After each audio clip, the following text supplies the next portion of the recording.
నేడు రక్షకుడు మీ కొరకు పుట్టి ఉన్నాడు, ఈయన ప్రభువైన క్రీస్తు. ప్రార్థన చేసుకుందాము. పరిశుద్ధుడైన మా తండ్రి, మహోన్నతుడ, సర్వోన్నతుడ, జీవాధిపతి, ఈ జీవం కలిగిన నామను బట్టి స్తోత్రాలు చెల్లిస్తుంటున్నాను. ఈ క్రిస్మస్ యొక్క పండుగ దినమైన ప్రభువా, ఇంతవరకు నీ పిల్లలు పాటల పాడి ఆరాధించి గణపరిచినారు ప్రభువా. స్తోత్రములు, వందనాలు అయ్యా. మా యొక్క స్థుతుల మీద మీరు తండ్రి ఆశ్రయుడు ఉండి మా మధ్య మీరు ఉన్నందుకు తండ్రి స్తోత్రాలు చెల్లిస్తుంటున్నాను ప్రభా. హృదయమే నీ ఆలయము ప్రభా. హృదయార్పణలు స్వీకరించి దేవుడు ఉంటున్నాయి తండ్రి. స్తోత్రాలు నా ప్రభా. ఈ సమయమందు ఇంతవరకు ఈ క్రిస్మస్ యొక్క గత రాత్రికాల సమయంలో మీరు కృప చూపిన్నారు. ఈ ఉదయకాల ఆరాధన ద్వారా ఇంతవరకు మీరు గణపతి ఉండాలని స్తోత్రాలు చెల్లిస్తుంటున్నాను. ఇప్పుడు ప్రార్థన ఆలకించినట్టు వందనాలు చెల్లిస్తుంటున్నాను ప్రభా. ప్రాముఖ్యమైనటువంటి వాక్యం పిలుచున్నాము తండ్రి. నీ వాక్యం ద్వారా మీరు మాతో మాట్లాడండి. నీ వాక్యమును ధ్యానిస్తున్నప్పుడు ప్రభా, నా తలంపులు, నా ఆలోచనలు, నా సొంత మాటలు నీ నామలు మరుగుపరచండి. మీరు మాట్లాడండి. ఇప్పుడు వచ్చినటువంటి ప్రతి బిడ్డతో మీరు మాట్లాడండి. ఈ వినికిడిలో ఎంత దూరమైతే ప్రభా ఈ స్వరాలు చిన్నపై ప్రభా ప్రతి వారి యొక్క కుటుంబాలను మీరు ఆస్వాదించి ప్రార్థిస్తున్నాను ప్రభా. మీరు అందరి కొరకు పుట్టారు తండ్రి. కొందరి కోసమే కాదు, ఒక ప్రాంతం వారి కోసమో ఒక ప్రజల కోసమో కాదు కదా తండ్రి. ప్రపంచంలో ఉన్నటువంటి ప్రతి వారి కొరకు మీరు పుట్టి ఉన్నారు కాబట్టి ఈ మాటలు మా అందరికీ అవసరమే కనుక నా ప్రభా కృప చూపండి ఆయన. ఈ కార్యక్రమం చేతులు సమర్పిస్తుండగా ఈ వినికిడిలో నీకు మహిమకరంగా నడిపించి మీరే కృప చూపమని క్రీస్తు నామములో ప్రార్థించడం గురించినాం తండ్రి. ఆమేన్. ప్రియారా, ఈ యొక్క సమయంలో మరి ఈ రోజు ప్రత్యేకత ఏంటంటే ప్రభు యేసుక్రీస్తు వారు మీ కొరకు పుట్టి ఉన్నాడన్న మాట చూసినట్లయితే నా కొరకు పుట్టి ఉన్నాడన్న విషయాన్ని మనం గమనించాలి. ఎవరి కోసం పుట్టారండి? ఎవరి కోసం పుట్టారు? నా కోసము.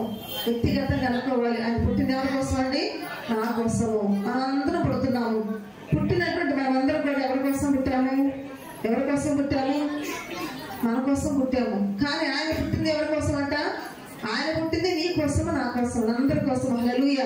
ప్రియులారా, ఒక మాట చెప్పాలి ఏంటంటే ప్రతి సంవత్సరంలో కూడా అన్ని మతాలు కూడా అనేకమైనటువంటి పండుగలు జరుపుకుంటూ ఉంటారు. హిందూ సహోదరులు కానీ, ముస్లిం సహోదరులు కానీ, క్రైస్తవ సహోదరులు కానీ ప్రతి ఒక్కరు వారి వారి యొక్క సంప్రదాయ ప్రకారము ప్రతి ఒక్కరు కూడా ఏదో ఒక పండుగ జరుపుకుంటూ ఉంటారు. కానీ ఈ క్రిస్మస్ పండుగ ఆశ్చర్యం ఏంటంటే ప్రియులారా, ప్రపంచంలో ఉన్నటువంటి ప్రతి ఒక్కరు కూడా జరుపుకుంటారు. హల్లెలూయా. అదే ప్రభు యేసుక్రీస్తు యొక్క ప్రత్యేకత ప్రియులారా. ఒక పుట్టినరోజు ఏదో ఒక రాజకీయ నాయకుల పుట్టినరోజు అయితే ఆ పార్టీ వారు, ప్రజలు, అభిమానులు జరుపుకుంటుంటారు. ఇంకా అంటే పుట్టినరోజు చూసినట్లయితే రకరకాల విధంగా జరుపుకుంటారు. కానీ మరి మన ప్రభు యేసుక్రీస్తు వారికి జన్మదినం అయితే మాత్రం ప్రియులారా ప్రపంచం అంతా కూడా జరుపుకుంటుంది. హల్లెలూయా. అందులోనే ఆయన యొక్క గొప్పతనం మనం చూస్తున్నామండి. అందుకే మరి ఈయన నిజమైనటువంటి దేవుడు. అయితే యేసు ప్రభు యొక్క పుట్టుక మరణంతో కూడిందంటండి. ఏమిటండి? ఆయన పుట్టకే మరణంతో కూడింది. ఆయన పుట్టుకలు అంటే ఆ యొక్క పుట్టుకతో మరణంతో కూడుతున్న ఆ పుట్టుకలోనే మనకి రక్షణ ఉంది. హల్లెలూయా. ఇది కొంచెం మీకు ఇంటానికి కొంచెం ముందుగా కష్టంగానే ఉండొచ్చు అర్థం చేసుకుంటాను. కానీ ఇక వాక్యం వింటుండగా అదే నీ వ్యక్తిగతంగా చూసినట్లయితే ప్రియులారా నిజంగా ఇది నా కోసమే, ఈ రక్షణ అనేది నా కోసమే అనేటువంటి భావన కలుగుతుంది. హల్లెలూయా. చెప్పండి, యేసు ప్రభువు పుట్టుక మరణముతో కూడింది. దానిలోనే మనకేముందంట? రక్షణ. హల్లెలూయా. అయితే వాక్యం పెడదాము. ఇక్కడ మనం చదువుకున్న మాట మనం చూస్తున్నట్టు ప్రియులారా, దావీదు పట్టణమందు నేడు రక్షకుడు మీ కొరకు పుట్టి ఉన్నాడు. ఈయన ఎవరంట? ప్రభు అయినటువంటి క్రీస్తు. ప్రభు అంటే ఏంటి? ప్రభు అంటే ఏలుబడి చేసేవారిని, అధికారులను, రాజులను ఏమంటారండి? ప్రభు అంటారు. అయితే ఈయన పుట్టినప్పుడే ఆ పేరులోనే మనకు అర్థమైపోతుంది ఎవరని. ఆయన మళ్ళను ఏలుబడి చేసే దేవుడు, రాజుల రాజు, ప్రభులకు ప్రభు. హల్లెలూయా. చూడండి, ఒక సందర్భంలోని యేసు ప్రభు ఈ లోకంలోకి మనిషి కుమారుడు వచ్చినప్పుడు అంటే మన ఈ మాటలు ముందుగా ధ్యానించుకునేటట్టుగా ఒక వచనం మీకు చెప్పడానికి ఇష్టపడుతున్నాను. ఆయన మనిషి కుమారుడు లోకంలోకి వచ్చినప్పుడు సందర్భంలోని శిష్యులతో ఆయన ప్రయాణం చేస్తున్నప్పుడు అక్కడ ఒక చిన్న సందర్భంలో చూడండి ఏమని మాట్లాడుతున్నారు శిష్యులు. మార్కు సువార్త 4వ అధ్యాయము చూడండి. మార్కు సువార్త 4వ అధ్యాయము 41 చూడండి. వారు మిక్కిలి భయపడి ఈయన ఎవరో. హల్లెలూయా. ఒక మాట చాలండి. ఈయన ఎవరో వాళ్ళకి వచ్చినటువంటి ప్రశ్న ఏంటంట, ఈయన ఎవరు అంటే ఒక వింత, ఒక విచిత్రం, ఒక ఆశ్చర్యాన్ని వాళ్ళు వ్యక్తపరుస్తూ ఉన్నారు. ఈ రోజు ప్రియులారా, యేసు ప్రభు ఎవరో తెలుసుకోవాల్సిన అవసరం నీవు నేను అందరూ కలిగి ఉన్నామండి. అంతవరకు ప్రియులారా, యేసు ప్రభువు ఎవరు, అసలు ఆయన యొక్క జన్మదినాన్ని గురించి మనం ఎందుకు ధ్యానం చేయాలి, ఆ రహస్యం ఏంటి, అసలు ఈయన ఎవరు, ఈయన ప్రత్యేకత ఏమిటి తెలుసుకోవాల్సినటువంటి అవసరత ఈ రోజు మనందరూ కొంత ప్రియులారా. ఏదో ఈ రోజు క్రిస్మస్ అండి, పండగ రోజు కాబట్టి పండగ పూట దేవుని సన్నిధికి వెళ్తే ఆశీర్వాదం వస్తుంది, అందరితో పాటు వెళ్ళారు, కొంచెం సరదాగా ఆనందించాలనేటువంటి భావంతో వచ్చాను అనుకోవటం చాలా మంచిదే, నేను కాదనట్లేదు. కానీ ప్రియులారా, అసలు ఆయన ఎవరో తెలుసుకోవటం అనేది అది పక్కవారికి ఏమో నీకు అవసరం. హల్లెలూయా. శిష్యులు అంటున్నారు ఇక్కడ ఈయన ఎవరో అనేటువంటి ప్రశ్న ఈ రోజు మనం కూడా వేసుకోవాలి. నేను ప్రార్థిస్తున్నటువంటి ప్రభువు ఈ రోజు క్రిస్మస్ జరుపుకోవటానికి ఆధారమైనటువంటి ప్రభు యేసుక్రీస్తు వారు ఈయన ఎవరో, ఎందుకు పుట్టారు, ఎందుకు వచ్చారు, ఏమిటి ఆయన వలన మనకు వచ్చేటువంటి మేలు ఏమిటని మనం తెలుసుకోవాల్సినటువంటి బాధ్యత మనకు ఉందండి. ఉందా లేదా? హల్లెలూయా. అందుకని సరే దేవునికి వాక్యం వెళ్దాము. 1 తిమోతి రాసిన పత్రిక 3వ అధ్యాయం చూసినట్లయితే 1 తిమోతి రాసిన పత్రిక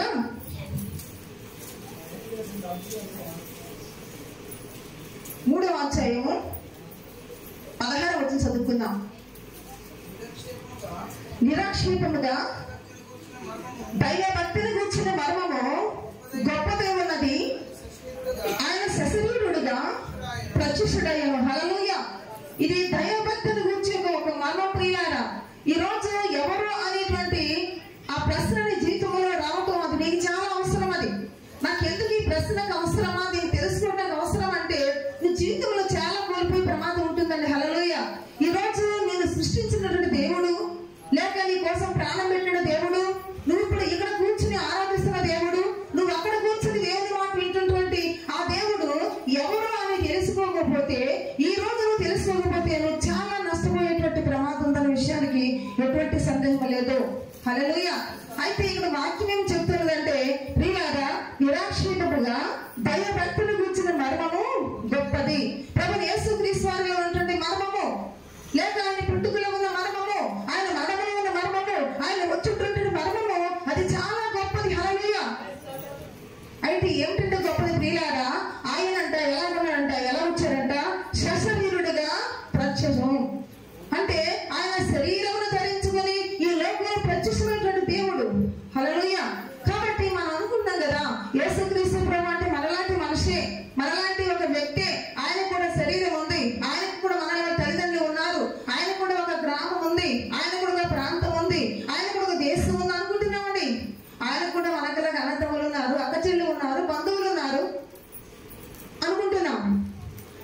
ఆయన శరీరాన్ని చూసినప్పుడు మనకు అలా కనిపిస్తుంది. కానీ అసలు ఎందుకు వచ్చారు, ఆయన ప్రత్యేకత ఏమిటో ప్రియులారా, శశరీరుడుగా ఆయన ప్రత్యక్షమైనటువంటి అవతారం అనుకోవాలి. హల్లెలూయా. ఆయన శరీరాన్ని యొక్క అవతారంగా భూమి మీద ఆయన పుట్టవలసి వచ్చింది. కారణం ఏంటి?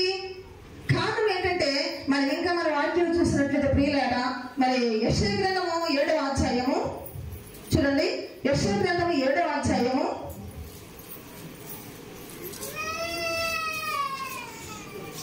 14 చదువుకుందాం.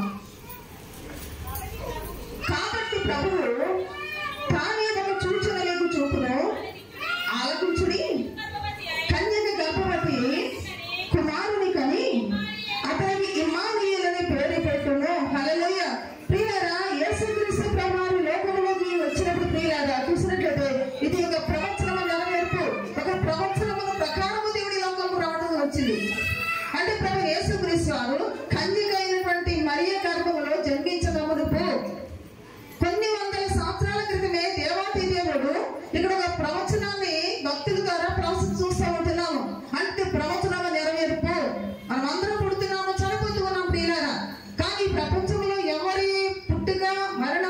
అనేది అది ప్రవచనాత్మకమైనది కాదు. కానీ ఇక్కడ ప్రభు యేసుక్రీస్తు వారు జన్మించక మునిపే కొన్ని వందల సంవత్సరాల క్రితమే ఇదిగో ఫలానాటువంటి మరి కన్యకకు దేవాది దేవుడు పుడతాడన్న విషయాన్ని ముందుగానే ఇది ఒక ప్రవచనాత్మకమైనది ప్రభు యేసుక్రీస్తు యొక్క జననము. హల్లెలూయా. కాబట్టి మనిషి పుట్టుకలో ప్రవచనాత్మకం ఉంటుందండి. మన కోసం ఏమైనా ప్రవచించారా? మన తల్లి గర్భంలో పుట్టకమునుపు కానీ లేకపోతే లేకపోతే మన తల్లిదండ్రుల విషయంలో కానీ ఎవరైనా సరే ఇదిగో ఫలానా గ్రామంలో ఫలానా వ్యక్తి పుడతాడని ఎవరు మన కోసం చెప్పారండి? అది ప్రవచనాత్మకం కాదు. అందుకే మన పుట్టుక పెద్ద ప్రత్యేకత కాదు. కానీ ప్రభు యేసుక్రీస్తు యొక్క జననం అనేది ఏమిటంట? ఒక ప్రవచనాత్మకమైనది. ప్రవచించిన తర్వాత కొన్ని వందల సంవత్సరాల క్రితం ఇది జరిగినటువంటి మరి ఆ జననం ఇది. హల్లెలూయా. అయితే ఇక్కడ మనం చూస్తున్నాం ప్రియులారా, కన్యక గర్భవతి అవటం అనేది అది సాధ్యమా? అందుకనే మనం ఈ మాట మనం చూస్తామన్నట్లయితే ప్రియులారా, చూడండి మత్తయి సువార్త 1వ అధ్యాయం మనం చూద్దాము. మనం చాలా సార్లు వచనాలు చదువుకున్నాం ప్రియులారా. కొన్ని కోణములు కొన్ని సార్లు పరిశుద్ధాత్మ దేవుడు మనతో మాట్లాడుతూ ఉంటారు. మత్తయి సువార్త 1వ అధ్యాయము 18 చదువుకుందాం. యేసుక్రీస్తు జననముగా ఆయన తల్లి అయిన మరియ యోసేపునకు ప్రదానం చేయబడిన తర్వాత ఆమె పరిశుద్ధాత్మ వలన గర్భవతిగా ఉండెను. హల్లెలూయా. అక్కడ మనం యెషయా చదువుకున్నటువంటి ప్రవచనము ఇక్కడ ప్రభు యేసుక్రీస్తు వారి తల్లి అయిన మరియ దగ్గర మనం చూస్తూ ఉన్నట్లయితే ప్రియులారా, ఆ ప్రవచనం ఎక్కడ వేయించబడింది? చెప్పాలి మీరు, ఎక్కడ వేయించబడింది? ఇక్కడ ఈ యొక్క ప్రభు యేసుక్రీస్తు తల్లి అయినటువంటి మరి ఆ మరియ దగ్గర మనం చూస్తున్నప్పుడు మాటలు బట్టి చూసినట్లయితే ఆ వచనం ఇక్కడ నెరవేర్పు జరిగింది. హల్లెలూయా.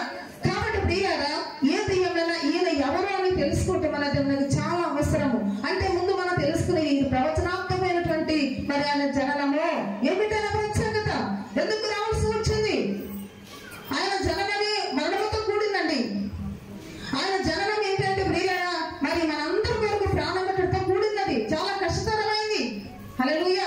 ఇంకా మనం చూస్తున్నట్లయితే అదే 1వ అధ్యాయము 21 చూసినట్లయితే ఆమె ఒక కుమారుని కనును, తన ప్రజల వారి పాపముల నుండి ఆయనే రక్షించును కనుక ఆయన యేసు అని పేరు పెట్టుతాను. హల్లెలూయా.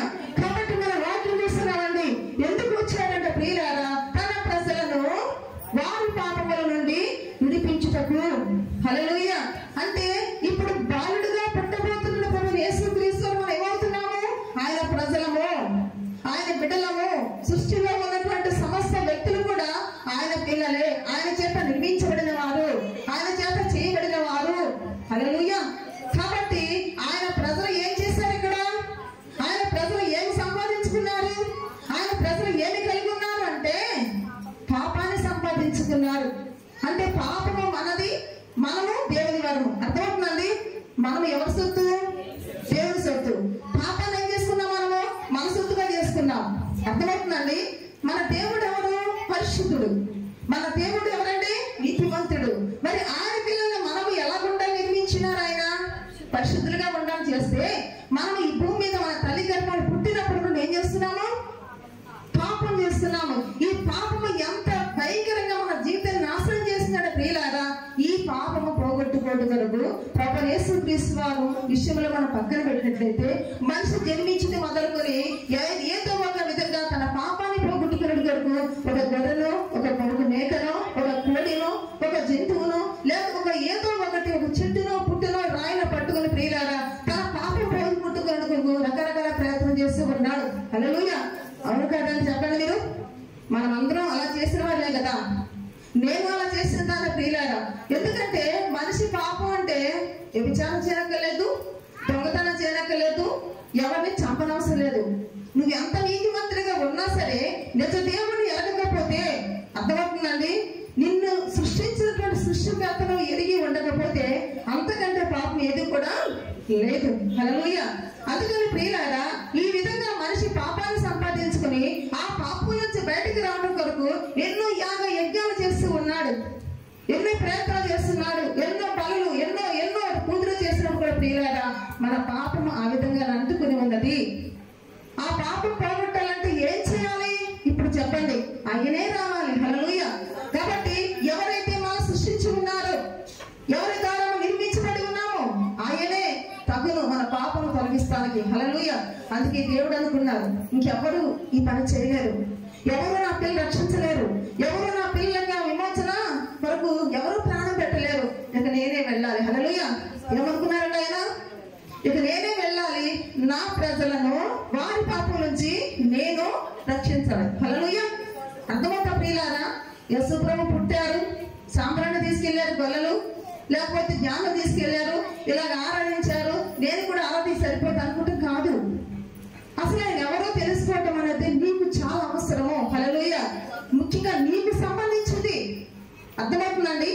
చర్చికి వెళ్ళే వారికి కాదు, బాప్తిసం తీసుకున్న వారికి కాదు, సేవకులకే కాదు, విశ్వాసం కాదు, కానీ ఈ ప్రపంచంలో ఉన్న ప్రతి మనిషి కూడా ఆయన ఎవరో అది తెలుసుకోవడం అనేది చాలా అవసరం. హల్లెలూయా. ప్రియులారా, ఎందుకు వచ్చారంట ఆయన? చెప్పండి మీరు. ఎక్కడి నుంచి రక్షిస్తానికి? మన పాపంలో ఉన్నటువంటి మనలను రక్షిస్తానికి, తానే తన ప్రజలను కాపాడుకుంటానికి ఆయన ఈ లోకంలోకి వచ్చినారు. సరే, పాపము ఎలాగ ఈ లోకంలో ప్రవేశించింది, పాపం అసలు ఎలా వచ్చింది అంటే అది కూడా మనం తెలుసుకోవాలండి. ఏంటంటే వాక్యం ఏం చెప్తున్నారు ప్రియులారా? చూడండి, యోబు గ్రంథము 15వ అధ్యాయము, యోబు గ్రంథము 15వ అధ్యాయము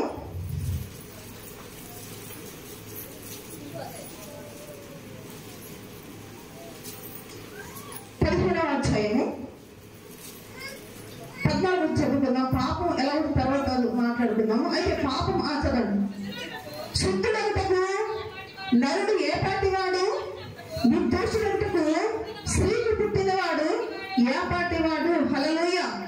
మనిషి నాకు చెప్పారు కదా, యేసు ప్రభువు లేకుండా, ఆయన వద్దకు నువ్వు రాకుండా, ఆయన లోకములో జన్మించకుండా, ఆయన నీ కోసం ప్రాణం పెట్టకుండా ఒక మనిషి శుద్ధుడగుటకు అది జరిగే పని కాదంటండి. శుద్ధుడగుటకు మనిషి ఏ పాటి వాడు. అర్థమవుతుందండి? నువ్వు శరీరాన్ని శుభ్రం చేసుకుంటావేమో కానీ నీ ఆత్మను శుభ్రం చేసుకోవటానికి నీకు శక్తి చాలదు. ఏ సబ్బు వాడినా కుదరదు, ఏ రక్తం వాడినా కుదరదు. నువ్వు శుద్ధిగా ఉండాలి అంటే ఒకటి మార్గము, అది దేవుడు ఆలోచించారు. అయితే దేవుడు ఈ రోజు నీ కొరకు పుట్టాడన్న మాట పక్కన పెట్టినట్లయితే నీ కోసం ముందుగా ఆలోచించుకోవాలి. నీకు పాపంలో ఉన్నావు, పాపంలోనే మన తల్లి గర్భంలో జన్మించింది, పుట్టించింది. అయితే ఈ విధంగా ఉన్న పాపంలో నుంచి ప్రత్యేకపడటానికి శుద్ధుడటకు మనిషి ఏమన్నాండి? శుద్ధుడటకు నరుడు ఏ పాటి వాడు, నిర్దోషుడటకు స్త్రీకి పుట్టినవాడు ఏ పాటి వాడు. అయితే మరి ఏం చేయాలి? శుద్ధుడవ్వాలంటే, నువ్వు నీతివంతుడిగా అవ్వాలంటే, నువ్వు పరిశుద్ధిగా ఉండాలంటే, నువ్వు కలిగినటువంటి పాపం నుంచి నువ్వు ప్రత్యేకించబడాలంటే, నువ్వు విడిపించబడాలంటే ఏం అవసరం అంట? ఇదే యోబు గ్రంథంలోని యోబు రాస్తున్నట్టు చూడండి, 14వ అధ్యాయము 4వ చదువుకుందాం ఒకసారి. పాప సహితునిలో నుండి పాప రహితుని పుట్టగలిగిన ఎంత మేలు. హల్లెలూయా. అయితే పాపము కలిగినటువంటి వ్యక్తిలోంచి పాపము లేనివాడు పుట్టాలంట. హల్లెలూయా. మరి ఎలా సాధ్యం అది? ఏమండి? పాపం లేని వారిలోంచి, పాపం ఉన్న వారి నుంచి పాపం లేని పుట్టాలంటే కన్యక గారి మరి కూడా మనకలాగా జన్మించింది, మనకలాగా పుట్టింది. కానీ ఆమె భర్తకు సంబంధం లేకుండా ఒక కన్యకగా ఉన్నటువంటి ఆ వ్యక్తిలోంచి పరిశుద్ధమైనటువంటి దేవుడు పుట్టాలి. అదే దేవుని యొక్క నిర్ణయం. హల్లెలూయా. అంటే పాపము కలిగినటువంటి పాప సహితుడు పాపకున్నటువంటి వ్యక్తిలోంచి అంట ఎవరు పుట్టాలంట? పాప రహితుడు అంటే ఏంటి? పాపము లేనివాడు పుట్టాలి. అది ఎలా జరుగుతుంది? ఒక భార్య భర్తలు కలయిక లేకుండా ఒక వ్యక్తి భూమి మీద ఎలా జన్మించగలడు? ఇది సాధ్యమా? సాధ్యము కాదు. కానీ మనిషికి అసాధ్యమేమో కానీ దేవునికి సాధ్యము. అందుకని పరిశుద్ధాత్మ వలన ఆమె గర్భమును ధరించి, కన్యక గర్భము ధరించి ఆయన ఈ లోకంలోనే జన్మించడం జరిగింది. అది ప్రవచనాత్మకమైనటువంటి జననము. హల్లెలూయా. అర్థమవుతుందండి? కాబట్టి యేసు ప్రభువు ఎందుకోసం ఎలా పుట్టారంటే పాపము లేని వారుగా పుట్టారు. ఒక స్త్రీకి పుట్టారు, ఒక కన్యకకు పుట్టారు. కారణం ఏమిటి? మనం అనుకున్నాం కదా, మనం అందరం కూడా దేంట్లో ఉన్నామంట? పాపములో ఉన్నాము. తన ప్రజలను ఏం చదువుకున్నామండి? వారి పాపములు అంటే ఇప్పుడు చెప్పండి, ఎవరెవరు పాపం చేశారు?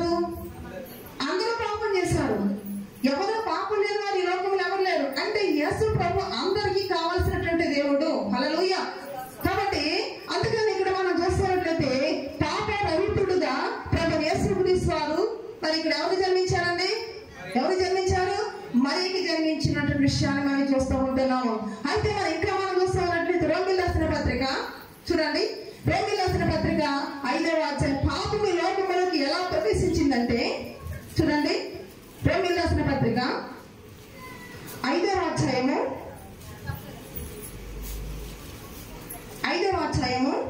12 చదువుకుందాం.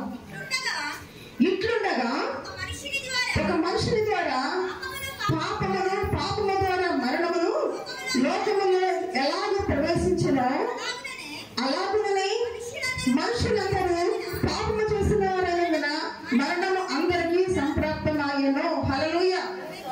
ఒకే ఒక్క మనిషి ద్వారా పాపము లోకములోనికి ప్రవేశించిందంట. ఆ ఒకే ఒక వ్యక్తి ఎవరు? ఆదాము. ఆదామును దేవుడు చేసి ఆదాములో పక్కటమున అవ్వన చేసి ఆ వారిద్దరు కూడా ఏదైనా తోటలో ఉంచినప్పుడు ఈ పండు తినవద్దు అన్నప్పుడు అవ్వమైనటువంటి ఆమె సాతాను యొక్క ప్రేరణ చేత ఆజ్ఞను అతిక్రమించి తినవద్దు అన్నటువంటి పండును తిని దేవుని మాట వినకుండా దేవుని మాటకు లోపడకుండా విధేయత కలిగిన వ్యక్తిగా ఉండి ఆ పండు తన భర్త ఎవరికి ఇచ్చిందండి?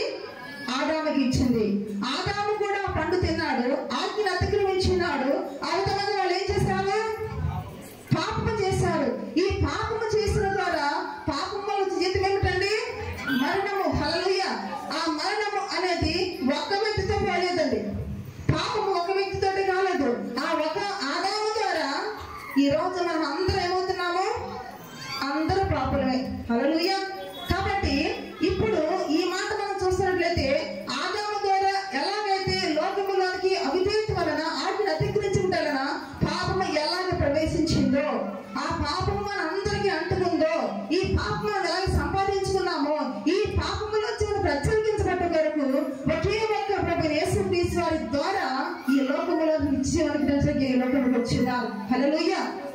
చూడండి, ఒకే యేసు ప్రభు మరణమే, యేసు ప్రభు పుట్టుకే నాకు రక్షణ అనుకోవచ్చు. మనం అలాగే అనుకుంటే ఎక్కడో ఆదాము పాపం చేస్తే మనం ఎందుకు పాపం అవుతున్నాము చెప్పండి? అంటే ఒక మనిషి ద్వారా, ఒక మనిషి అవిధేయత ద్వారా ఈ లోకంలోకి ఏమి ప్రవేశించింది? పాపం ప్రవేశించింది. ఈ పాపం ఏం చేస్తుంది? అంతకు ముందు చూడండి, నీవు ఈ పండు తింటే చచ్చిపోతావు దేవుడు చెప్పారు. ఈ పండు తినటం వలన అతనికి ఏమి సంభవించింది? మరణం సంభవించింది. అంటే అప్పటి నుండి ఆయుష్కు పరిమితి ఇచ్చాడు దేవుడు. అర్థమవుతుందండి? ఆ పరిమితి అంటే ఎప్పుడు సరిపోతామో ఈ రోజు చూడండి, మరణం అనేది ఎప్పుడు వస్తుందో మనకు తెలియదు. అంతకుముందు ఆదాముకి ఏమి లేదు, ఏ భయం లేదు, మరణ భయం లేదు, నేను చచ్చిపోతానంటే భయం లేదు. కారణం ఏంటి? అంతకు ముందు ఆదాము పాపము చేయలేదు, అంతకుముందు ఆదాము ఆ పండు తినలేదు, అంతకుముందు అతనికి మరణం అనేది లేదు. కానీ తర్వాత ప్రభు ఏం చేశారంటే ఏదైనా తోటలో వాళ్ళిద్దరు బయటకి ఎంటు వేశారు. అలా మానవుల యొక్క మరి జాతి అంతా కూడా విస్తరణ జరిగింది. అలాగే మానవుల యొక్క విస్తరణతో పాటు పాపం కూడా విస్తరించిపోయింది. హల్లెలూయా. అయితే విషయం ఏంటంటే ప్రియులారా, పాపం కలిగిన ప్రతి మనిషి కూడా జీవితకాలం ఏ భయం ఉంటాడు చెప్పండి? మరణ భయము. హల్లెలూయా. చూడండి, హెబ్రీయులకు రాసిన పత్రిక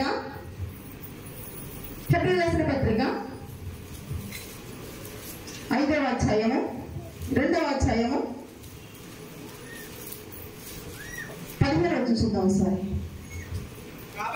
కాబట్టి ఆ పిల్లల రక్తమాంసము కలవారైనందున ఆ ప్రకారమే మరణము యొక్క బలము కలవానివి, అనగా అపవాదిని మరణము ద్వారా నశింప చేయుటకును జీవితకాలం అంతయు మరణ భయము చేత దాస్యములకు లోబడిన వారిని విడిపించుటకును ఆయన కూడా రక్తమాంసములో పాలువాడాయెను. హల్లెలూయా. ఏమిటంట?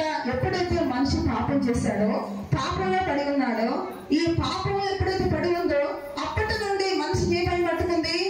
చచ్చిపోతూనే ఉన్న భయం పట్టుకుంది. చూడండి, ఈరోజు ప్రియులారా, 100 సంవత్సరాల బతిన ముసలిడు కూడా చావంటే భయమే. ఇక తన శరీరంలో ఏ అవయం పని చేయకపోయినా మరణం అంటే భయమే. కోట్లు సంపాదించినా మరణం అంటే భయమే. ఏమీ లేని వాడు కూడా మరణం అంటే భయమే. అంటే పుట్టిన ప్రతి మనిషి కూడా ఏదంటే భయము? దేనికి భయపడండి మనం చెప్పాలంటే ప్రపంచంలోని అన్నిటికీ కూడా ధైర్యంగా ఉన్న మనిషి కూడా మరణం అంటే చచ్చిపోతుంటే భయపడతాడు. చూడండి, కోట్లు సంపాదించిన వ్యక్తి కూడా డాక్టర్ దగ్గరికి వెళ్తే నీకు జబ్బు ఉంది అంటే కుంగిపోతాడండి. కారణం ఏంటి? చచ్చిపోతానేమని భయం ప్రియులారా. ఎందుకో తెలుసా? ఒక నిరీక్షణ లేదు. నేను చనిపోతే ఒక రాజ్యం ఉందనేటువంటి ఆలోచన అతనికి లేదు. నేను చనిపోతే ఇక్కడ చనిపోయినా నా మరణము ఇక్కడ మలుపు లాంటిది, తిరిగి నేను దేవుడి దగ్గర వెళ్తానన్న ఆలోచన అతనికి లేదు. కాబట్టి హల్లెలూయా, ఆ నిరీక్షణ, ఆ నమ్మకము, ఆ ఎదురు చూపు, ఆ విశ్వాసం అతనికి లేదు. కాబట్టి జీవితకాలం అంతా ఏ భయతున్నాడు మానవుడు? మరణ భయతున్నాడు. చెప్పండి ప్రియులారా, ఈరోజు మరణ భయము అనేది ప్రతి మనిషిలో ఉంది. కారణం ఏంటి చెప్పండి? పాపము వలన. పాపం వలన మనిషి మరణ భయంతో చచ్చిపోతున్నాడు, దినదినము చనిపోతున్నాడు. దినదినము కూడా నేను ఎప్పుడు చచ్చిపోతాను అన్నటువంటి తపనతో భయంతో ఉన్నాడు అంటే ప్రియులారా. ఇవన్నీ కూడా కాకుండా ఇంకా కూడా ఎలా ఉన్నాడంటే మనిషి పాపంలో ఉన్నప్పుడు చూడండి, కొలస్సీ రాసిన పత్రిక 1వ అధ్యాయము, కొలస్సీ రాసిన పత్రిక 1వ అధ్యాయము 13వ వచనం చూడండి ఒకసారి.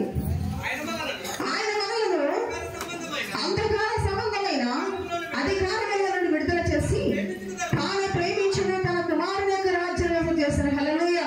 ఇంకోటి ప్రియులారా, ఈ జీవితకాలం నడవై ఒకటే కాదు, మనిషి అంధకారమైనటువంటి రాజ్యంలో ఇరుక్కుపోయి ఉన్నాడు. ఆ జీవితాన్ని జీవిస్తున్నాడు. అపవాదం ఏం చేస్తుందంటే ఈ లోకములో పాపంలో ఉన్నటువంటి మనిషి బంధించి ఉంది. ఈ లోకములో ఉన్నటువంటి జీవితంలో ఇదే శాస్త్రానుకున్నట్టుగా ప్రేమ చేస్తూ ఉన్నది. ఇది మాట్లాడితే తప్పేమో, ఈ పని చేసే తప్పేమో, ఇది పాపమేమన్నటువంటి కనీసం ఇంకిత జ్ఞానం లేకుండా బ్రతుకుతున్నటువంటి పరిస్థితి తీసుకొచ్చి ఉందండి. హల్లెలూయా. దాన్ని ఏమంటారు? అంధకారమైనటువంటి రాజ్యము.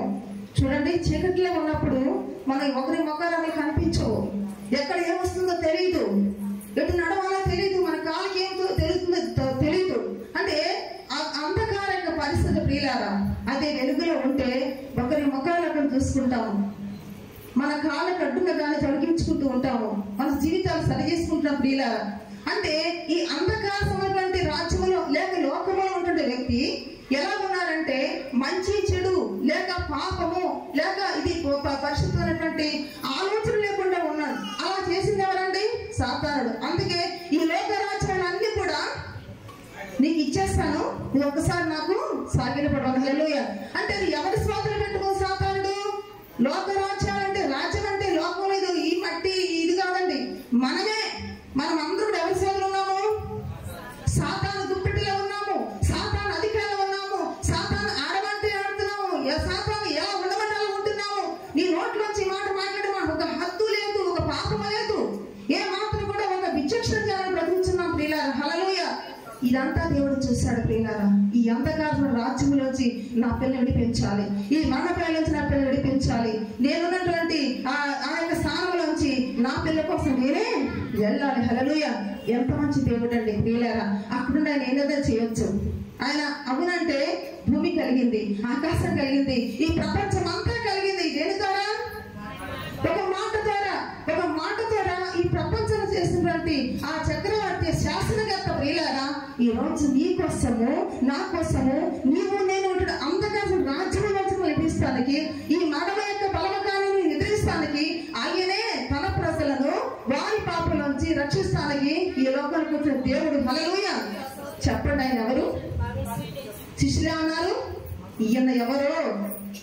ఇప్పుడు ఈయన ఎవరో అని తెలుసుకుంటే ఒక్కొక్క అంచనాలు చూసినట్టు ప్రియులారా ఇది నీకు కూడా సంబంధించిన విషయం చాలా స్పష్టంగా అర్థమవుతుంది. హల్లెలూయా. కాబట్టి నువ్వు ఎంతటి వ్యక్తివైనా కావచ్చు, ఎంత చదువుకున్న వ్యక్తివైనా కావచ్చు, ఎంత తెలివైన వ్యక్తివైనా కావచ్చు, ఎంత జ్ఞానమైన వ్యక్తినా కావచ్చు, ఎంత పలుకుబడి ఉన్నటువంటి వ్యక్తినా కావచ్చు, ఎంత ధనమైన వ్యక్తినా కావచ్చు, ఆయన పుట్టింది మాత్రం నీ కోసం. ఎందుకంటే నీ స్థితి బాగాలేదు కాబట్టి. ఇదంతా తాత్కాలికమైనదే ప్రియులారా. నువ్వు ఎంత సంపాదించుకుంటే ఏమైనా వస్తుందా? కానీ ఒక రోజు నువ్వు దేవుని తీర్పు నిలబడకుండా ఉండాలంటే నువ్వు తప్పనిసరిగా ఈయన తెలుసుకోవాల్సిన అవసరం కలిగి ఉంటుంది. హల్లెలూయా. ఏదో రమ్మంటున్నారని వాళ్ళ కోసం తెలుసుకుంటుంది కాదు, ఇది నీ కొరకే. ఎవరి కోసం చెప్పండి? ఆయన పుట్టింది దావీదుకు మన రక్షకుడైనటువంటి ఈయన ప్రభు యేసుక్రీస్తు వారు పుట్టింది ఎవరి కోసం అంట? దావీదు పట్టణ మందు ఎవరు పుట్టారంట? క్రీస్తు జన్మించారు. ఎవరి కొరకు? నీ కోసము, నా కోసము, మనందరి కోసం. హల్లెలూయా. కాబట్టి ఎందుకోసం వచ్చాడంటే తన ప్రజలను పాపం చూపిస్తానికి. చెప్పండి, పాపం ఎలా వచ్చింది? నువ్వు అనుకోవచ్చు నేనే తప్పు చేయలేదండి, నేను ఎవరికి అన్యాయం చేయలేదు, నేను ఎవరిని మోసం చేయలేదు, నేను అంత మంచి వ్యక్తిని ఉన్నాను అనుకుంటున్నావు. కాదా? కానీ